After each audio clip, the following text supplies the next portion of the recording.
Welcome to my stock photo of a den. The story of chaos confetti in Magic the Gathering has been told many times, but here's the quick recap. The card Chaos Orb, printed in 1993, has this effect.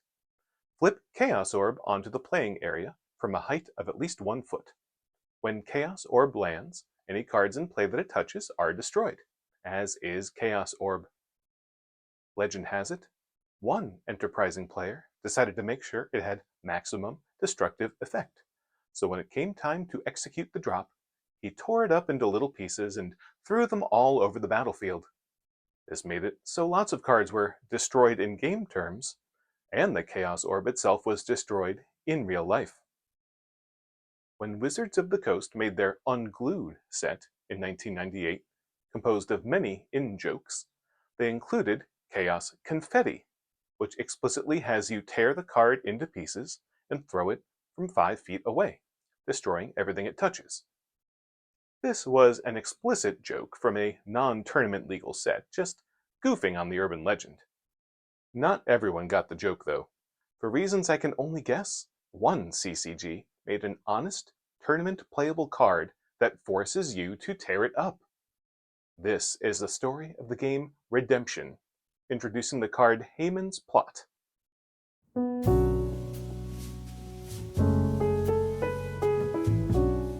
Okay, most of you are probably asking, what's Redemption? Redemption was one of gobs of Magic the Gathering knockoffs of the 1990s. Introduced in 1995 as the launch product of Cactus Game Design, Redemption's gimmick was that it was Bible-based.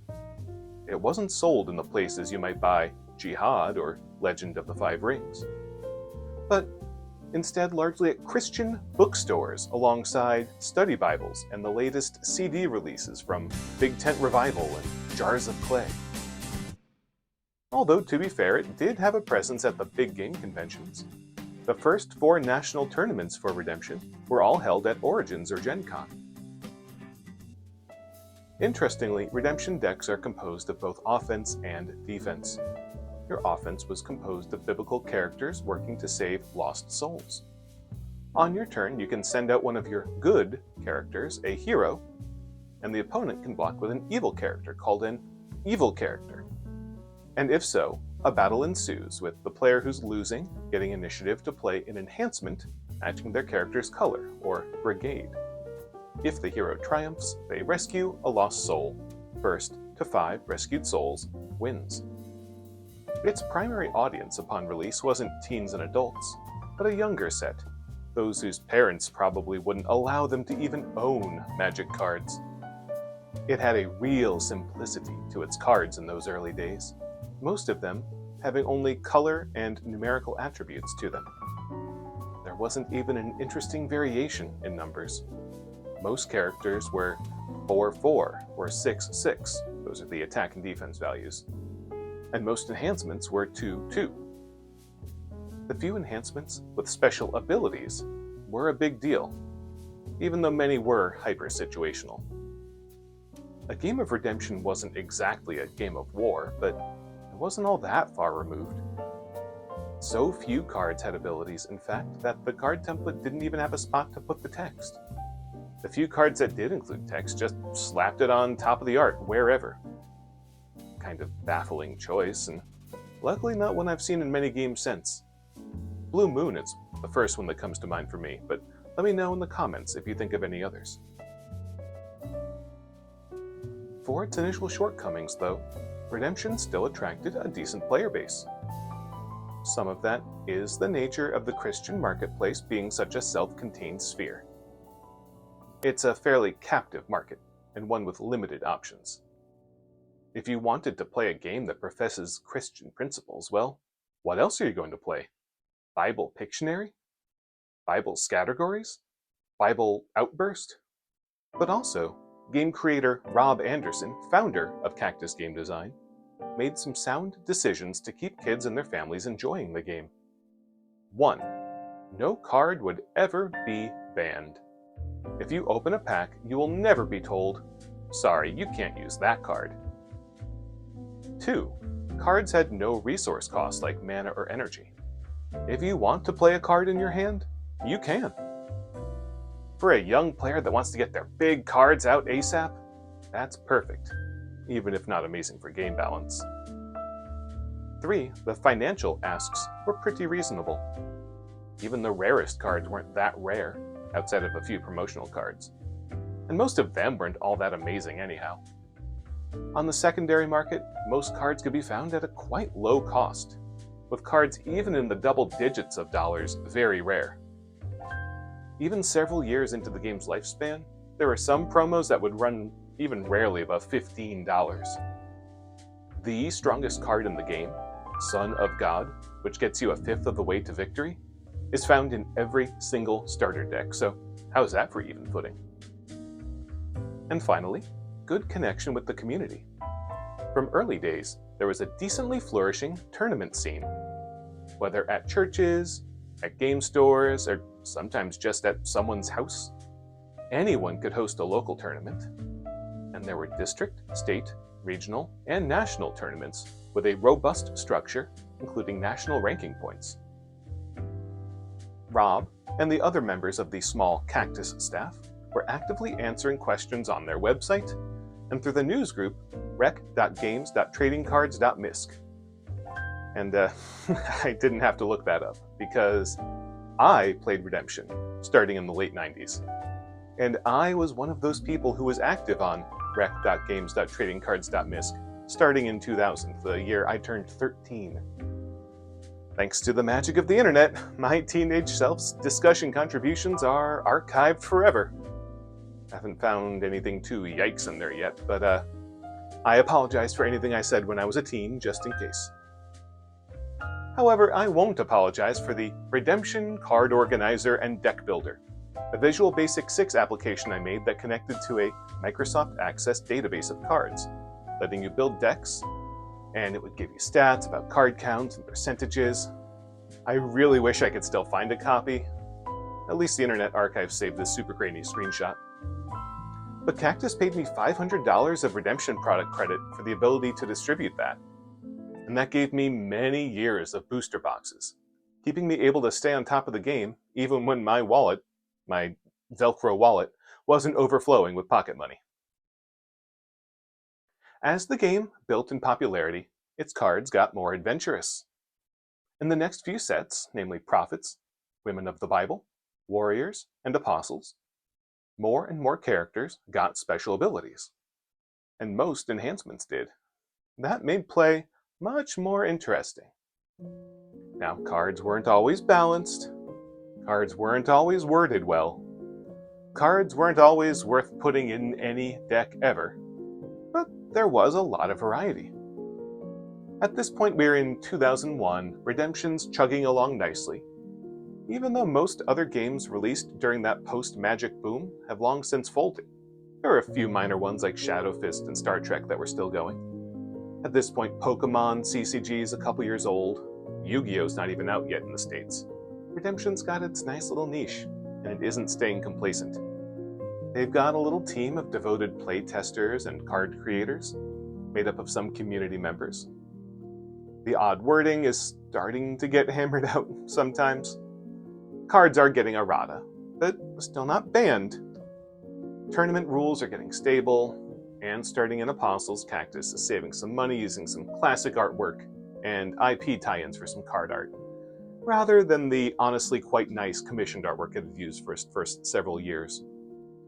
Now we're in 2002, and we get the Patriarchs expansion, a very Old Testament-heavy set, after Apostles had mostly New Testament. Let's take a look at a random one of the cards, Let's just take the first one alphabetically and... Oh no, my sweet eyeballs! Next card! Next card! Whew, okay. Yeah, let's do that one. The reason I made this video is one card from the set which has a quite unique ability. Here's Haman's Plot. Based on a story in the book of Esther, where royal advisor Haman conspired to kill all the Jews in Persia, only for the queen, Esther, to reveal her Jewish heritage, resulting in King Xerxes having Haman hung by his own gallows. Let's see, illustration by Rembrandt, ooh, fancy. And covering up that Rembrandt artwork is this ability. holder may discard any 3 characters in play or in a set-aside area. Alright, well that's a quite strong effect. Really strong, in fact. But then, holder must tear this card in half. First off, I love that, but then, like there's a secret twist ending in the card ability. Eat your heart out, M. Knight. Cannot be interrupted, prevented, or negated. So you can't counter this card before it's played or after. Pretty fair considering you have to tear it in half. Let's talk about just how good Haman's plot was for its time. First of all, discarding any 3 characters you want was enormously strong for 2002. The other cards existing at the time that could discard more than 1 at a time, there were a few uber conditional ones, but mostly there was Authority of Christ, which discarded all players' evil characters, and Wrath of Satan, which discarded all players' heroes. Both have that huge built-in drawback, but Haman's plot was a tactical strike. It could win not just this particular battle, discarding the opposing hero or heroes, but probably also get rid of some characters that could otherwise later defend your own heroes. There wasn't much at all to protect your territory at this point in the game. You could save your dying heroes with some healing cards or use a couple resurrecting cards, but evil characters had no such opportunities. That last bit of the ability, where the card can't be interrupted, prevented, or negated, is found on lots of cards, so that it can't be countered beforehand or afterward. A common deck type around then was By the Numbers, using characters that stopped nearly all special abilities during combat. Haman's plot got around that. And you could only get around Haman's plot with some protection type effects. Only a few characters had any sort of protection effects at all at the time, all quite limited. You could protect heroes in your territory, but not in battle, from discard by having Miraculous Handkerchiefs as your single active artifact. But that's a temporary band-aid, and doesn't protect your evil cards or actively fighting heroes. There were a couple rarely used enhancements that for that battle only would protect your hero against Brown, but you'd have to play it before Haman's plot, and it only lasts for that battle. So once you get those annoyances out of the way, Haman's plot is free to run wild, and once it's played, it's unstoppable. So, yeah, they actually printed a really strong card that you can use only once ever. And boy, did people not like that. One common criticism was that this went against some of the accessible spirit of the game. Like I said before, the secondary market was extremely affordable, but this looked like it was going to drive up scarcity. Haman's plot was only an uncommon card, but people predicted it was going to be harder to find than rares or ultra rares over time. But more than the effect on this one card, it had a detrimental effect on tournament play as a whole. In Type 1, the most common mode of play, basically the only mode I played, your deck had to have at least 50 cards. A large number of decks used that minimum count. If you have a 50-card deck, you tear up one of them, then that's no longer a legal deck, only 49 cards. So in that way, Haman's plot would be usable once per tournament per person. Except, at the time, you could check in several decks per tournament, choosing which one to use for each matchup, intended so you could play against your opponent. If you checked in 3 identical decks, then each time you use Haman's plot, you just move on to another deck. But you have to be able to afford several copies of all the best cards in order to swing that. In Type 2, it was even more pronounced. You had to have at least 100 cards, and it allowed for more copies of each card. Checking in multiple Type 2 decks meant a far higher investment, exacerbating the cost issue. Creator Rob Anderson was clear. You can't use a taped-up Haman's plot, and you can't replace a ripped Haman's plot mid-tournament. The idea was to only allow the card to be played once per tournament, in a moment of desperation. But the card was so good that in the National Redemption Tournament in 2002, the winning player, Keith Bartram, checked in 10 basically identical decks, one for each round of play, so that he could use Haman's plot over and over and over. It's not just Haman's plot that won the tournament, let me be clear. This is Keith's 3rd time winning Nationals in 4 years. He's got the skill. that it absolutely contributed. There's a big Newsgroup debate about this, where Keith's tactics were deemed absolutely legal by the rules, but against the spirit of the game. The debate involves fretting about this turning Redemption into the same pay-to-win format that other mainstream CCGs had become. One person claiming he would have won the tournament if he didn't have 9 Haman's plots played against him. And some saying, hey, it's a widely available card that's not even rare, it's fine. Finally, we have Rob, the game creator himself, coming in to settle things. He starts with, each trading card game has to contend with the issue of money potentially being able to buy a tournament. He talks about the 3 levels of tournament play: sealed deck, which is almost purely skill-based; Type 1, that smaller deck version, which he says keeps the money issue in check; and Type 2, the large deck version, which he calls the rich kids game and says is played mostly by adults. Most players simply can't afford to build a tournament-winning Type 2 deck, let alone 3 of them. He then decides to test the water with proposing a 2 or 3 deck limit, depending on the size of the tournament, and asking for community input. Rob's in kind of a tricky situation. On one hand, I believe he legitimately does want anybody to be able to play competitively at any level, that the kids who've bought a starter deck and enough packs to scrounge up a decent deck should come within a fair shot of a win. He also still doesn't want to ever ban a card, so Haman's plot has to stay. But also, his company does benefit if people are acquiring enough cards to build 10 copies of a high-caliber deck. I don't think Rob was ever the type to try to deliberately exploit his player base. It seems like he was trying to act against players replacing just Haman's plot in their decks, legitimately thinking it would only be used in last-ditch scenarios, not fully comprehending what players like Keith were doing. A couple months after the 2002 national tournament, and after a whole lot of Newsgroup drama, the tournament rules are changed to allow only 2 or 3 checked-in decks depending on the size of the tournament.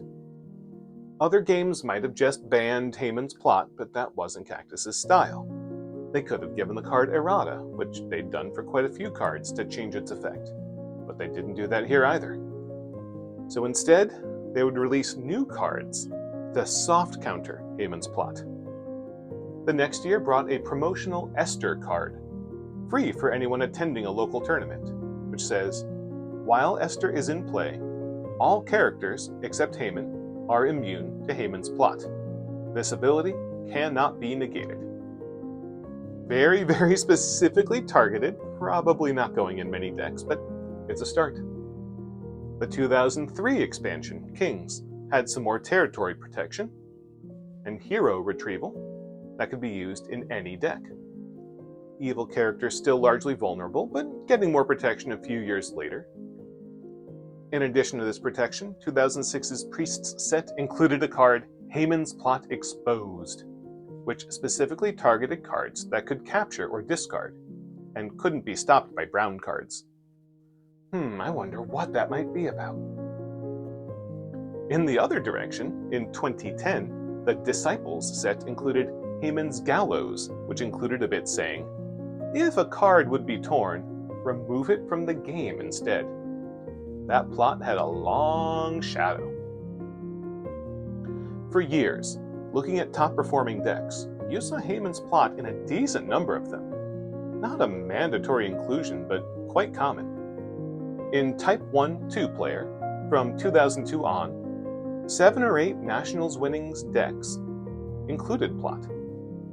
Even with natural power creep and the risks inherent of destroying your own property, it wasn't going away on its own. Online play was also becoming quite common around this time. I played tons of games over AIM, where we would just type to each other what cards we're playing and so on. And eventually the Redemption Table Simulator program made online play much easier, and less trust-based than AIM. Online tournaments even cropped up, but there was the recurring question, what do you do about Haman's plot? Lots of people in friendly games in person weren't forcing each other to actually tear it. but some did. I did. And if something is in an official tournament with prizes, well, Haman's plot should still have its cost. Some people suggested you should mail your opponent your torn-up copy after an online game as proof. Most suggested you should waive the tearing requirement entirely for online play of all levels. It's hard to find what the final answer was digging through the archives, but it was certainly an odd duck. I played heavily, both in person and online in the 2000s. And I think in all that time, I never tore a Haman's plot. I won the national tournament in 2008, a couple months after graduating college, without using any brown cards in my deck at all. But that was the beginning of the end of my personal redemption journey. I moved to Charleston, South Carolina after college. There wasn't really a redemption scene there, but there was a thriving board gaming scene, and that was new and exciting. My gaming attention drifted further from redemption as I learned more about the newest tabletop games. I mean, come on, Galaxy Trucker came out that year. I continued playing on and off for a few years, staying active in the online community for a bit, introducing my then-girlfriend, now wife, to the game, going to a couple tournaments up through 2012, buying the 2013 starter decks, which kicked off a revised visual identity for the game, finally taking the special abilities off of the artwork after 18 years. But then I petered out. I've played it a total of 3 times in the last decade, but I still have my old cards. I don't expect I'll ever get back into it, but it was a fun 15-year obsession. I bet that with the passage of time and so many torn-up cards, my remaining Haman's plots are worth a ton. Well, let's see. Oh, they're worth a whole $3 each. Yeah. Well, Rob did want to keep this game affordable. Actually, since I stopped playing, Redemption has introduced some cards unique to national tournament winners, some foil cards, a number of stylistic variants. The rarest cards, with only 6 copies in existence, can go for over $1,000. The rarest cards that are widely available are some foil cards that retail at $350, but they all have non-foil versions that are well under $100. Still a far cry from the early days where $15 can get you anything, and $50 is a full top-level deck. Redemption has been doing just fine in my absence. It's continued to release mostly annual sets, and still has a healthy tournament scene. Not quite as high attendance as 15 years ago at Nationals, but still hanging on just fine. Online play has expanded further with new modern tools and toys. It's not letting go of its status as the second longest running active CCG after only Magic. In 2018, Redemption finally banned its first card from tournament play. Not Haman's Plot, but a first edition 1995 Lost Souls card that was involved in some exploits. A few more cards were banned shortly afterwards, although the list was never large and never included Haman's Plot. But in 2022, the game introduced set rotation. So cards from over a decade prior were no longer legal in most tournament formats. And no one could tear up Haman's Plot in a tournament in that standard format. In 2023, Haman's Plot was reprinted for the first time in 20 years, but with a much more mundane ability. You may banish this card to discard up to 3 characters. Cannot be negated if used by Haman. At least it came out before they started using AI illustrations for many new cards. A sad downfall for a game that used to commission some really nice artwork in the early days. In 2025, the deck limit at tournaments was set to 1 per category, so even when the unlimited format, allowing cards of any era, comes around later this year, Haman's Plot can't be abused in that particular way. I just have one question. Why did they publish this card in the first place? Well, here's the answer from Rob. Doug and Corey, those are the other Cactus employees at the time, cannot be blamed for this. In fact, Brian Hakey all but begged me not to publish this card. But I just found it too much fun. Fun. That's all. It's just good fun. Looking back at all the newsgroup and forum threads, I'm wondering, for how long did Rob find this fun? I guess it seemed like a good idea at the time. In the early 2000s, Redemption also introduced a card that had you spin it around and it would have an effect on whoever it pointed to. An at the time wacky Saul Paul dual-sided card. So they were experimenting with a few things. But that's the nature of experiments. They sometimes fail. So that about covers it. I think the only thing left to do is keep it nice and safe. I don't rip up cards for legacy games. No chance I'm doing that. Please. Thanks for visiting. Better put this up on the shelf.